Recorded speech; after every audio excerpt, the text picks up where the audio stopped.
In this video tutorial, I am going to show you how to set up and configure an object counter. Object counters count triggers that have been generated by rules. Any combination of detection zones or lines can be assigned to a counter.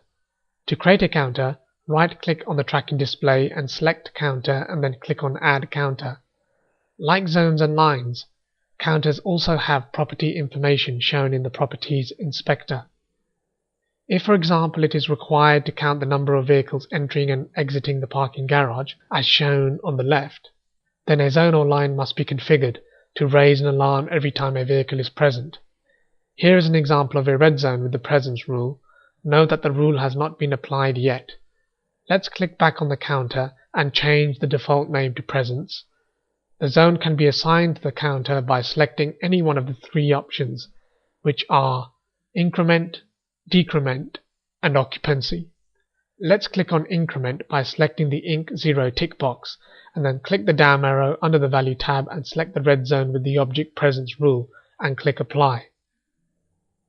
When an object trail crosses the detection zone, it will trigger the rule and raise an alarm. This is then recorded in the event history, like so. Also, because we connected the counter to the red zone events, the counter counts the vehicles that are present. To reset the counter, click on the counter, right-click and select Counter and choose Reset Counter. To remove the counter, click on the counter, right-click and select Counter and remove Counter.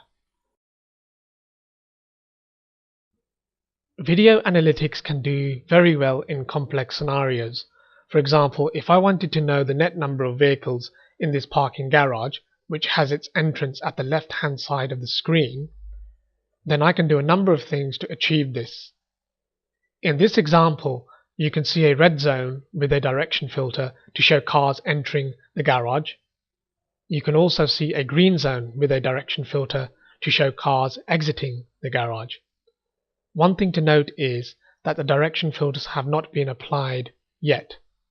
Now the next thing to do is to create a new object counter by right-clicking on the tracking display window and selecting Counter and Add Counter. Let's call this counter a name. Let's call it Net Objects. And then the next thing to do is to apply an increment to the red zone, which has the direction filter for incoming vehicles, and then apply a decrement to the green zone, which has the direction filter for outgoing vehicles.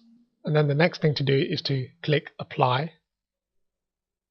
And as you will notice, every time a vehicle enters the garage, the counter will increase by 1, and every time one leaves the garage, the object counter will decrease by 1.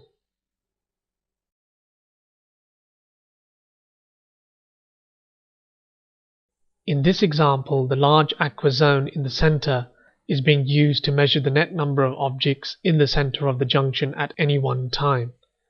To achieve this, it uses the presence filter and occupancy counter, which has been applied in both cases.